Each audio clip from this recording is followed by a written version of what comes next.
ఆ రోజు మధ్యాహ్నం జరిగిన గొడవ, ఆ తర్వాత నేలపాలైన స్వీట్ల దృశ్యం ఆ ఇంట్లో ఒక తీరని వేదనను మిగిల్చింది.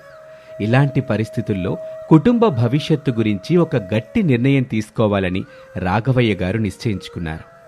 ఒకరోజు ఉదయాన్నే ఒక ముఖ్య విషయం మాట్లాడాలని ఆయన ఇంట్లో అందరినీ పిలిచారు. అప్పుడు ఆయన మొహంలో ఒక గాంభీర్యం ఉంది.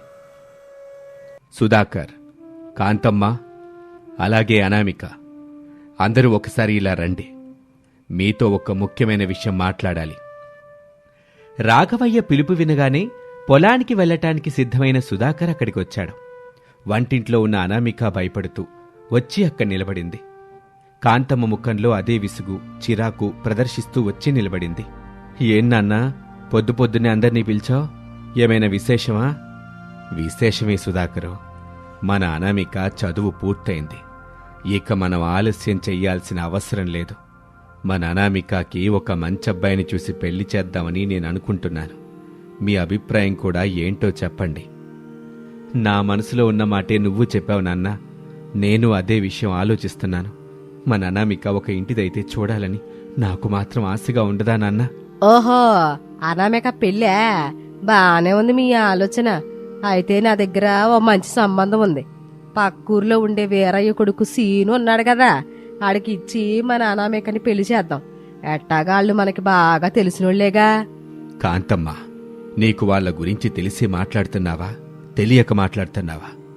ఆ సీనుగాడు సరిగ్గా చదువుకోవాలా. పైగా వాడికి ఏ పని చేత కాదని ఊరంతా కోడేగోస్తోంది. సోమరిపోతులా తిరిగేవాడికి బంగారం లాంటి మన అనామికనిచ్చి పెళ్లి చేస్తావా? బానే చెప్పావమ్మా నువ్వు ఉపాయం. ఈవిడిగారు మీకు బంగారం ఏమో గాని ఈ లోకంలో ఉన్న వాళ్ళందరికీ బంగారం కాదు కదా. అయినా ఈవిడిగారు అందానికి, తెలివితేటలకి కోటీశ్వరుడు సంబంధాలు వస్తాయి ఏంటి మావయ్య గారు? ఆ సీనుగాడితో ఏదో ఒక చిన్న పందిరేసి పెళ్లి చేసి పంపిస్తే సరిపోద్ది. మనకి పెద్దగా ఖర్చు కూడా ఉండదో, పైసా వదలకుండా వదిలిపోతుంది. కాంతమ్మ, ఏం మాట్లాడుతున్నావు? మనకేం తక్కువని నా పెద్ద కూతురు పెళ్లి అలా చేస్తాం? సమాజంలో నాకు ఒక గౌరవం ఉంది కదా. గౌరవమా? ఆ గౌరవం అండి, మనకింకా ఉన్న అప్పుల సంగతి మర్చిపోయారా మీరు? ఆవని అంజలి చదువుల కోసం చేసిన అప్పులు తీర్చడానికే మన తల ప్రాణం తోక్కొస్తుంది. అదంతా మర్చిపోయి ఇప్పుడేం పెళ్లి ఘనంగా చేస్తారా? అప్పులుండొచ్చు కాంతమ్మ, కాని అంత మాత్రాన ఆడపిల్లని అత్తారింటికలా పంపించటం బాగోదు. కొన్నాళ్ళాగుదు. మన స్థాయికి తగ్గ మంచి సంబంధం రాకపోతుందా? మీరేమైనా చేసుకోండి, కాని నా మాట వినండి. పెళ్లి మాత్రం చాలా మామూలుగా సాదాసీదాగా జరగాలంతే. మనకింకా 2 కూతులున్నారని గుర్తుంచుకోండి. అనామిక పెళ్లి కోసం ఇంట్లో ఉన్న ఏ ఆస్తి నమ్మినా సరే, దేని తాకట్టు పెట్టినా నేను అసలు ఊరుకోను. కాంతమ్మ తీవ్రమైన ఆవేశంతో తలుపులు గట్టిగా వేసుకుని లోపలికి వెళ్ళిపోతుంది. కాంతమ్మ వెళ్ళిపోయాక ఆ గదిలో మిగిలిన 3 మనసులు బరువెక్కాయి. అనామిక తలదించుకొని కళ్లల్లో నీళ్లని ఆపుకోవటానికి ప్రయత్నిస్తుంది. సుధాకర్ నెమ్మదిగా కూతురు దగ్గరికొచ్చి, అమ్మా అనామిక, నిన్నడగకుండానే మేమిలా పెళ్లి సంబంధాలు చూస్తున్నందుకు నీకు మా మీద కోపంగా ఉందా తల్లి? పోనీ నీ మనసులో ఏముందో చెప్పమ్మా. అదేం లేదు నాన్నా, మీ ఇష్టమే నా ఇష్టం. మీరు నా గురించి ఏ నిర్ణయం తీసుకున్నా అది నా మంచికి అని నాకు తెలుసు. కానీ మన ఇంట్లో ఇలా రోజు గొడవలు జరగడం నాకు నచ్చడం లేదు నాన్న. కానీ నా వల్ల మీరు తాతగారు పిన్నితో మాటలు పడ్డం నేను తట్టుకోలేకపోతున్నాను.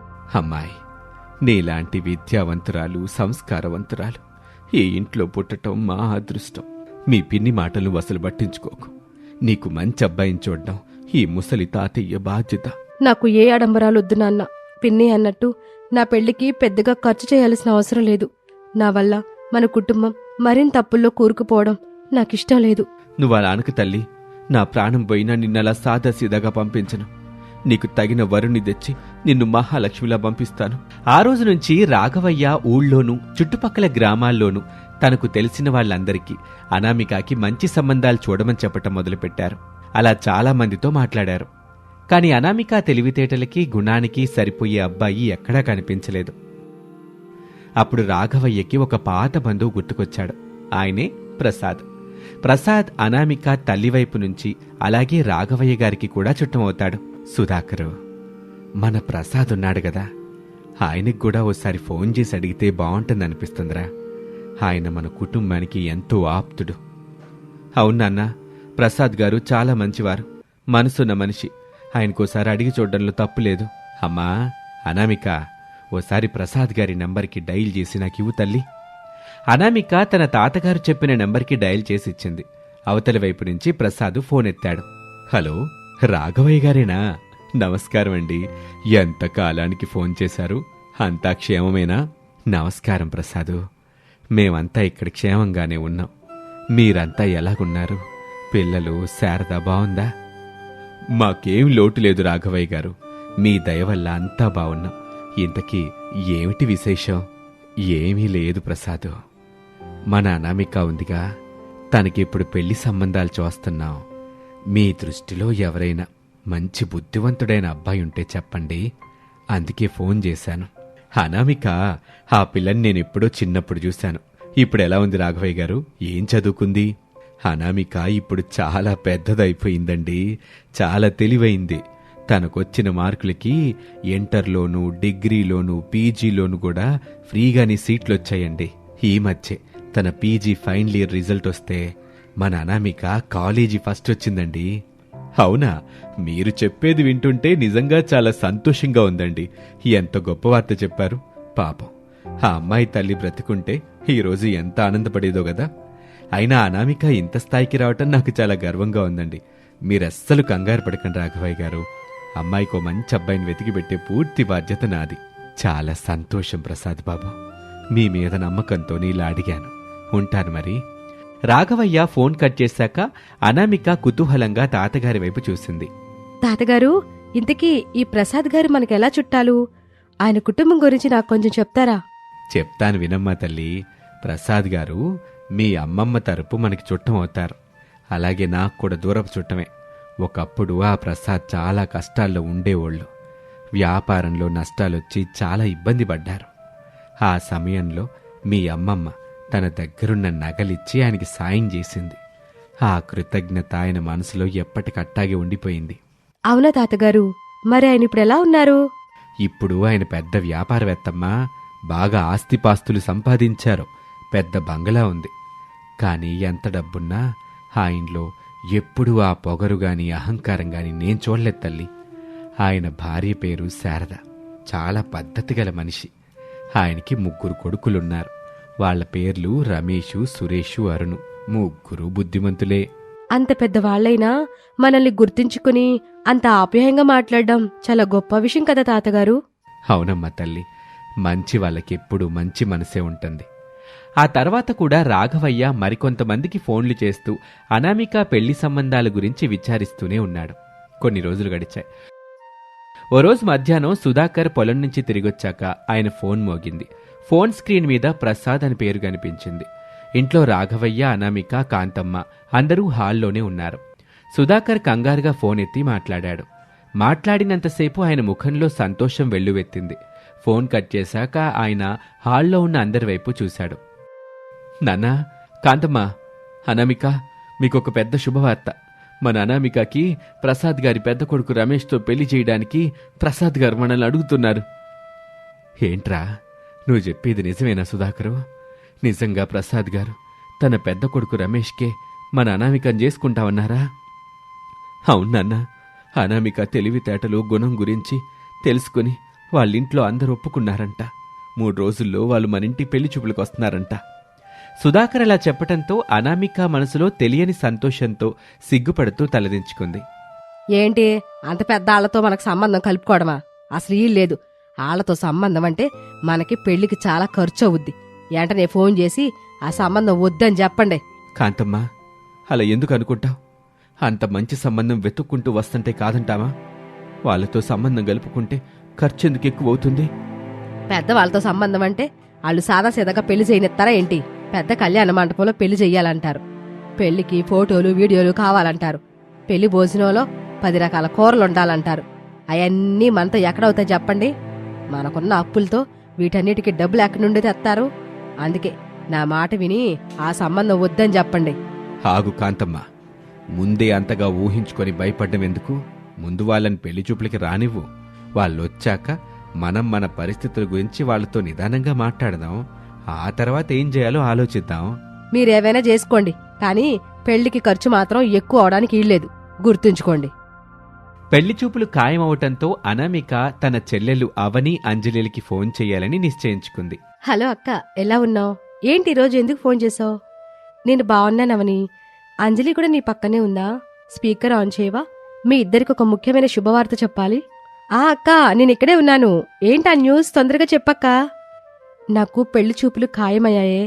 3 రోజుల్లో పెళ్లి వారింటికి వస్తున్నారు. మీరిద్దరూ వెంటనే ఇంటికొచ్చేయండి. వావ్, నిజమా అక్క? ఎంత మంచి వార్త చెప్పావు. మేం రేపే ఫస్ట్ బస్కి బయలుదేరి వచ్చేస్తామక్క. నువ్వేం కంగారు పడకు. సరే, మరి జాగ్రత్తగా రండి. చెల్లెళ్ల మాటలు విన్నాక అనామిక మనసు కాస్త ప్రశాంతంగా మారింది. కుటుంబంలో ఎలాంటి గొడవలున్నా తోబుట్టువుల ప్రేమ తనకెప్పుడూ తోడుంటుందని ఆమెకు అనిపించింది. 3 రోజులు గడిచిపోయాయి. పెళ్లి చూపుల రోజు రానే వచ్చింది. సుధాకర్ గారి ఇల్లు ఈ రోజు ఎంతో అందంగా అలంకరించబడింది.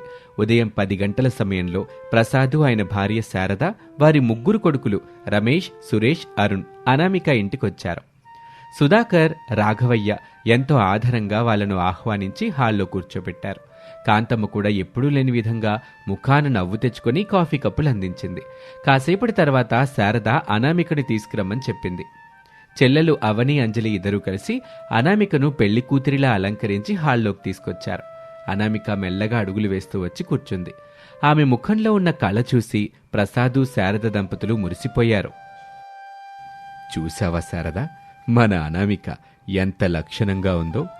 నాకైతే ఈ పిల్ల చాలా నచ్చింది. మరి నీకు? మీరన్నట్టు ఈ పిల్ల నిజంగా చాలా పద్ధతిగా ఉంది రమేష్. నీకు అనామిక నచ్చిందా? నీ అభిప్రాయం కూడా ఏంటో చెప్పు. సుధాకర్ గారు, మాకు మీ అమ్మాయి చాలా నచ్చింది. ఇంకా ఆలస్యం ఎందుకు? మన బంధువులు ఎలాగూ ఇక్కడే ఉన్నారు కాబట్టి ఈ రోజే తాంబూలాలు మార్చుకుందాం. పెళ్లి తేదీని పంతులు గారిని అడిగి ముహూర్తం నిర్ణయిద్దాం. ఆ మాట వినగానే సుధాకర్, రాఘవయ్య ఆనందంతో ఉబ్బితబ్బిబ్బయ్యారు. కాని అంతలోనే కాంతమ్మ ఇలా అంది. ఆగండి ప్రసాద్ గారు, పెళ్లి నిశ్చయించుకునే ముందు నేను ఒక విషయం చెప్పాలి. దానికి మీరు ఒప్పుకుంటేనే ఈ పెళ్లి జరుగుద్ది. చెప్పండి కాంతమ్మ గారు, ఏంటా విషయం? మేమైతే మా అమ్మాయికి హంగు ఆర్భాటాలతో పెళ్లి చేయలేం. ఇంటి ముందు ఏదో ఒక చిన్న పందిరేసి పెళ్లి చేస్తాం. పెళ్లికి మీ తరపున 10-15 మంది, మా తరపున 10-15 మంది మాత్రమే రావాలి. అంతకంటే ఒక మనిషి కూడా ఎక్కువ రావడానికి వీల్లేదంతే. అట్లాగే ఈ పెళ్లికి ఎట్లాంటి ఫోటోలు, వీడియోలు వంటివి ఉండకూడదు. వీటన్నిటికీ మీరు ఒప్పుకుంటేనే మన ముహూర్తాలు పెట్టుకుందాం. కాంతమ్మ నోటి నుంచి వచ్చిన ఆ కఠినమైన మాటలు వినగానే హాల్లో ఉన్న వాళ్ళందరూ ఒక్కసారిగా షాక్ అయ్యారు. పెళ్లి చూపుల ఇల్లు నిశ్శబ్దంలో మునిగిపోయింది. ఈ కఠినమైన షరతులకి ప్రసాద్ కుటుంబం ఒప్పుకుంటుందా? అనామిక పెళ్లి రమేష్తో జరుగుతుందా లేదా? కాంతమ్మ కుట్రలు మరింత పెరిగి అనామిక జీవితం ఏ మలుపు తిరుగుతుంది? ఈ విషయాలన్నిటికీ సమాధానాలు తెలియాలంటే తర్వాతి ఎపిసోడ్లో చూడాల్సిందే. చాలా గొప్ప కుటుంబం. కానీ ప్రసాదు వ్యాపారంలో నష్టాలు రావటం వల్ల, అప్పుల పాలు కావటం వల్ల వాళ్ళ పరిస్థితి తలకిందులైంది. కొడుకు రమేష్ చేసే చిన్న ఉద్యోగం, ఆ జీతం అప్పులు వడ్డీలకే సరిపోయేది కాదు. ఇలాంటి కష్టకాలంలో కోడలు అనామిక ఇంటి బాధ్యతను తన భుజాలపై వేసుకుంది. కుటుంబం పస్తులుండకూడదని, అప్పుల వాళ్ల దరిదాపుల్లోకి కూడా రాకూడదని ఆమె ఒక చిన్న తోపుడు బండి మీద అరిటాకు బిర్యానీ అమ్మటం మొదలుపెట్టింది. కాని అహంకారం, పరువు గురించి ఎక్కువగా ఆలోచించే అత్తగారు శారదకు కోడలు రోడ్డు మీద బండి పెట్టుకుని వ్యాపారం చేయటం ఏమాత్రం ఇష్టం లేదు. ప్రతిరోజు అనామికను తన మాటలతో పొడుస్తూనే ఉండేది శారద. ఓ రోజు ఉదయం సమయంలో అనామిక వంటగదిలో బిర్యానీ కోసం కూరగాయలు తరుగుతూ, మసాలాలు నూరుతూ ఉంటుంది. రమేష్ ఆమెకు సహాయం చేస్తూ ఉంటాడు. అక్కడికి శారద కోపంగా వస్తుంది. ఏంటి ఈ దరిద్రం? ఇల్లంతా ఒకటే ఉల్లిపాయల వాసన, మసాలాల వాసన. నా కర్మ కాలిపోయి ఇంట్లో అడిగెట్టా. ఒకప్పుడు ఈ ఇంట్లో నెయ్యి వాసనలొచ్చేవి. ఇప్పుడు చూస్తే రోడ్డు మీద అడుక్కునే వాళ్ళ గుడిసెలక తయారైంది ఈ ఇల్లు. అత్తయ్య, బిర్యానీకి మసాలా నూరుతున్నాను కదా, అందుకే కొంచెం వాసన వస్తుంది. త్వరగా వంట పూర్తి చేసి ఇల్లంతా శుభ్రం చేసి అగరొత్తులు వెలిగిచ్చేస్తానులేండి. దయచేసి కోప్పడకండి. కోప్పడక ఇంకేం చేయమంటావే? నువ్వు చేసి ఈ దరిద్ర పనికి ఊర్లో వాళ్ళందరి ముందు నేను తల ఎత్తుకోలేకపోతున్నాను. మా కోడలు రోడ్డు మీద నిలబడి బిర్యానీ అమ్ముకుంటుందని చెప్పుకోవడానికి నాకే అసహ్యంగా ఉంది. ఆ పక్కింటి సరోజ నన్ను చూసి ఎట్ట నవ్విందని నిన్న తెలుసా నీకు? అసలా పరువు తీస్తున్నావు కదే నువ్వు. అమ్మా, ఎందుకు పొద్దున్నే అనామికని అలా అంటావు? తను చేసేది దొంగతనం కాదు, కష్టం. నా ఒక్కడి జీతం ఈ ఇంటి అప్పులకి ఖర్చులకి సరిపోవటం లేదనే కదా తను కూడా అంత కష్టపడుతుంది. నువ్వు అర్థం చేసుకోవెందుకు? ఓహో, పెళ్ళానికి వత్తాసి బలుగుతున్నాడమ్మా. నేననేదేంటంటే, ఆడద రోడ్డు మీద బండి పెట్టుకుని నిలబడ్డం ఏంటి అని. ఇంట్లో ఉండి ఏ కుట్టు మిషన్ గుట్టుకోవచ్చుగా అమ్మాయి. ఇట నలుగురు మగాళ్ళ మధ్య బిర్యానీ బండి పెట్టుకొని మన పరువు బజార్న పడి ఎలా ఏంటి? శారదా, నోరు అదుపులో పెట్టుకుంటే మంచిది. తనేమీ మన పరువు బజార్ను పడేయటంలా మన పరువు నిలబెడుతుంది. అప్పుల వాళ్ళ ఇంటికొచ్చి మనల్ని బజార్ను లాక్కుండా ఆపుతుంది అనామిక. కష్టమే. వ్యాపారంలో నష్టపోయి ఇంట్లో కూర్చున్న నాకే లేని పరువు కష్టపడి పనిచేస్తున్న ఆ తల్లికి ఎందుకు అడ్డొచ్చిద్ది? అవునులేండి, మీ ఇంట్లో అందరికీ ఆవిడ మహాలక్ష్మిలా కనిపించుద్ది. నాకు మాత్రం రోజు రోజుకి నరకంగా ఉంది. ఏదో ఒకరోజు ఈ బిర్యానీ బండి వల్ల మనకి పెద్ద అవమానం జరగకపోతే అప్పుడు అడగండి నన్ను. అత్తయ్య, కష్టపడితే వచ్చేది చెమట వాసన మాత్రమే, అవమానం కాదు. మీరు నా మీద కోపడినా నాకు మీ మీద గౌరవం తగ్గదు. సమయం అవుతుంది, నేను బండి దగ్గరికి వెళ్ళాలి. అలా అత్తగారు ఎన్ని మాటలన్నా అనామిక ఎప్పుడూ ఎదురు చెప్పలేదు. తన పని తాను చేసుకుంటూ వెళ్లేది. అనామిక చేసే అరటియాకు బిర్యానీకి ఊళ్ళో మంచి పేరొచ్చింది. స్వచ్ఛమైన నెయ్యి, ఇంట్లో నూరిన మసాలాలు, దానికి తోడు అరటియాకులో కట్టివ్వటం వల్ల ఆ బిర్యానీకి ఒక ప్రత్యేకమైన రుచి ఉండేది. అలా ఒకరోజు సాయంత్రం అనామిక తన బండి దగ్గర వ్యాపారం చేసుకుంటుంది. వాతావరణం అకస్మాత్తుగా మారిపోయి నల్లటి మబ్బులు కమ్ముకున్నాయి. అప్పుడు బిర్యానీ బండి దగ్గర కస్టమర్ల రద్దీ ఉంది. అమ్మా అనామిక, నాకు 2 పార్సిల్ కట్టమ్మా, వర్షం వచ్చేలాగా ఉంది, త్వరగా వెళ్ళాలి. ఇదిగో అన్నయ్య, అరిటాకులో వేడివేడిగా కట్టాను, తీసుకోండి. వర్షం వస్తే తడవకుండా జాగ్రత్తగా వెళ్ళండి. నీ బిర్యానీ తింటే కడుపు నిండటమే కాదు తల్లి, మనసు కూడా నిండుతుంది. ఆ ఆకు వాసనకి సగం ఆకలి తీరిపోతుంది. నాకు ఒక ప్లేట్ ఇక్కడే పెట్టమ్మా. కూర్చోండి బాబాయ్ గారు, ఇప్పుడే వేడివేడిగా వడ్డించేస్తాను. ఇంతలో ఒక్కసారిగా పెద్ద వర్షం మొదలవుతుంది. కస్టమర్లంతా బండికి ఉన్న చిన్న గొడుగు కిందకి చేరారు. అనామిక మాత్రం గొడుగు కింద కస్టమర్లను నిలబెట్టి తాను వర్షంలో తడుస్తూనే బిర్యానీ పార్సిల్ కడుతుంది. వర్షం ఎంత పడుతున్నా ఆమె పెదవిపై చిరునవ్వు చెదరలేదు. కస్టమర్లకు ఇబ్బంది కలగకుండా, వంటకాలు తడవకుండా చాలా జాగ్రత్తగా చూసుకుంటుంది. సరిగ్గా అదే సమయానికి ఆ ఊరికి ఫేమస్ ఫుడ్ వ్లాగర్ కార్తీక్ తన కెమెరాతో అక్కడికి వర్షంలో తడుచుకుంటూ పరుగున వచ్చాడు. హలో ఫుడీస్, ఈ వర్షంలో దొరికిన చిన్న షెల్టర్ ఈ బిర్యానీ బండి. కానీ ఇక్కడికి రాగానే నా ముక్కు పుటాలను అదిరిపోయే ఒక మంచి మసాలా వాసన తాకింది. వావ్, ఏంటి ఆ వాసన? అప్పుడు కెమెరాను అనామిక వైపు తిప్పుతూ, ఫ్రెండ్స్ ఇక్కడ చూడండి, ఇంత పెద్ద వర్షం పడుతోంది, ఈ అక్క మాత్రం తడుస్తూనే చిరునవ్వుతో కస్టమర్లకు వడ్డిస్తోంది. అది ప్లాస్టిక్ కవర్లలో కాదు, స్వచ్ఛమైన అరిటాకులో అంటూ కార్తీక్ అనామిక దగ్గరికి వస్తాడు. అక్క నమస్తే, నా పేరు కార్తీక్. నేను యూట్యూబ్లో ఫుడ్ వీడియోలు చేస్తుంటాను. ఇంత వర్షంలో కూడా ఏమాత్రం విసుక్కోకుండా తడుస్తూనే ఇలా పనిచేస్తున్నారు. అసలు ఈ అరిటాకు బిర్యానీ కాన్సెప్ట్ ఏంటక్కా? నమస్తే బాబు, ఇందులో పెద్ద కాన్సెప్ట్ ఏమీ లేదు. ప్లాస్టిక్ వాడడం ఆరోగ్యానికి మంచిది కాదు కదా అని వేడివేడి అన్నం అరిటాకులో పడితే ఆ రుచి వేరు. ఆరోగ్యం కొంచెం చాలా మంచిది కదా, అందుకే మా మావయ్య సలహా మేరకి ఇలా అరిటాకుల్లో కట్టిస్తున్నాను. వర్షం వస్తే నాకే ఉంది బాబు, బట్టలు ఆరబెట్టుకుంటే ఆరిపోతాయి. కానీ నా మీద నమ్మకంతో కడుపు నింపు వచ్చిన వాళ్ళు ఆకలితో తిరిగి వెళ్ళకూడదు కదా. వావ్, గ్రేట్ అక్క. మీ మాటలు వింటున్నారు కదా. మీ ఇంట్లో మా అత్తయ్య, మా మావయ్య, నా భర్త ఉంటారు బాబు. మా కుటుంబం చాలా మంచిది. మా మావయ్య నన్ను సొంత కూతుర్లా చూసుకుంటారు. నా భర్త నా ప్రతి అడుగులో తోడుగా ఉంటారు. వాళ్ళ ముఖాల్లో సంతోషం చూడడం కోసమే నా ఈ చిన్న ప్రయత్నం. బాబు, ఈ తల్లి చేతి వంట అమృతం. ఊళ్ళో ఎంత పేరున్న హోటల్కి వెళ్ళినా ఈ రుచి రాదు. పైగా తను మాట్లాడే పద్ధతి, కస్టమర్లను గౌరవించే తీరు చాలా గొప్పగా ఉంటాయి. అద్భుతం అక్క. దేవుడు మీకు మంచి మనసు మాత్రమే కాదు, చేతిలో ఒక అద్భుతమైన మాయ కూడా ఇచ్చాడు. ఫుడీస్, ఈ అరటియాకు బిర్యానీ టేస్ట్ నెక్స్ట్ లెవెల్లో ఉంది. వర్షంలో తడుస్తూ కూడా ఫ్యామిలీ కోసం కష్టపడుతున్న ఈ అక్క డెడికేషన్కి హ్యాట్స్ ఆఫ్. ఈ వీడియోని ఖచ్చితంగా వైరల్ చేయండి ఫ్రెండ్స్. డబ్బులు ఇవ్వండి బాబు, వైరల్ ఫీవర్ లాంటివి ఏం వద్దులే. కానీ మీ ఆరోగ్యం జాగ్రత్త, వర్షంలో తడవకండి. అలా అనగానే కార్తీక్ వెళ్ళిపోయాడు. అనామిక ఆ రోజు వర్షంలో వ్యాపారం ముగించుకొని ఇంటికి వెళ్లి పనులు చేసుకుంది. మరుసటి రోజు ఉదయం శారద ఎప్పట్లాగానే అనామికని దెప్పిపడటం మొదలుపెట్టింది. నిన్న వర్షంలో పిచ్చుకొకలాగా దడిసొచ్చావు, ఏం సాధించావు? ఈ బండి వల్ల నువ్వు లక్షలు సంపాదించింది లేదు, కోట్లు వెనకేసుకుందే లేదు. పైగా నా కొడుకును కూడా వంటవాళ్లాగా మార్చేస్తున్నావు. శారదా, మళ్ళీ తెల్లారక ముందే ఏంటే నీ పోరు? నిన్న వర్షంలో దడిసా పిల్ల ఒళ్ళు వెచ్చబడింది. రాత్రంతా జ్వరంతో బాధపడుతున్నా ఉదయాన్నే లేచి అందరికీ టీ పెట్టిచ్చింది. నీ కళ్ళుండి కూడా ఆ పిల్ల కష్టం నీకు అనిపించట్లేదా? నాకేం కనిపించిద్ది? ఊళ్ళో వాళ్ళని మాటలు మాత్రమే నాకు వినిపిస్తాయి. ఆఖరికి ఆ సరోజ దగ్గర కూడా నేనే సులకనైపోతున్నాను. అంతలో రమేష్ చేతిలో సెల్ ఫోన్ పట్టుకుని ఆనందంగా అక్కడికి పరుగున వస్తాడు. అమ్మా, నాన్నా, అనామిక ఎక్కడున్నావు? బయటికి రా, తొందరగా రా. ఏంటండి, ఏమైంది? ఎందుకలా అరుస్తున్నారు? ఏం జరుగుతుంది ఇంట్లో? వాడట్ట అరుస్తున్నాడు, మీరేమో ఏమైందోనని కంగారు పడుతున్నారు. అమ్మా, నా ఆనందాన్ని ఆపుకోలేకపోతున్నానమ్మా. మన అనామిక సెలబ్రిటీ అయిపోయింది. నిన్న రాత్రి ఆ వర్షంలో అనామిక బండి దగ్గర ఒక కుర్రాడొచ్చాడు. వాడు ఇంటర్నెట్లో పెద్ద వ్లాగర్ అంట. వాడు మన అనామిక వీడియోని నెట్లో పెట్టాడు. ఒక్క రాత్రిలో ఆ వీడియో వైరల్ అయిపోయింది. వైరల్ ఏంట్రా? ఆ పిల్లకే జ్వరం వచ్చుంటే మళ్ళీ ఆ వీడియోకి జ్వరం రావటం ఏంటి? అర్థమయ్యేలాగా చెప్పరా నాన్న. వైరల్ అంటే జ్వరం కాదు. ఇంటర్నెట్లో ఆ వీడియోను లక్షలాది మంది చూశారని అర్థం. రాత్రికి రాత్రే దాదాపు 50 లక్షల మంది ఈ వీడియో చూశారు. కింద జనాలు పెట్టిన కామెంట్లు చూస్తే మీకు కన్నీళ్ళొస్తాయి. ఏంటి 50 లక్షల మందా? అంతమంది మన కోడలను చూసేరా? ఏం రాశారా అందులో? పరువు తీశారా ఏంట్రా? పరువు తీయటం కాదమ్మా, మన పరువుని ఆకాశానికి ఎత్తారు. అప్పుడు రమేష్ ఫోన్లో కామెంట్లు చదువుతూ, ఇదిగో విను. ఇంత వర్షంలో తడుస్తూ కూడా చిరునవ్వుతో అన్నం పెడుతున్న ఈ అక్క నిజంగా అన్నపూర్ణ అని ఒకరు రాశారు. ఫ్యామిలీ కష్టాల కోసం అహంకారం పక్కన పెట్టి రోడ్డు మీద బిర్యానీ అమ్ముతున్న ఈ ఆడబిడ్డకు నా పాదాభివందనాలు అని ఇంకొకరు. ఆ అత్తమావులి ఎంత అదృష్టవంతులో ఇలాంటి కోడలు దొరికినందుకు అని.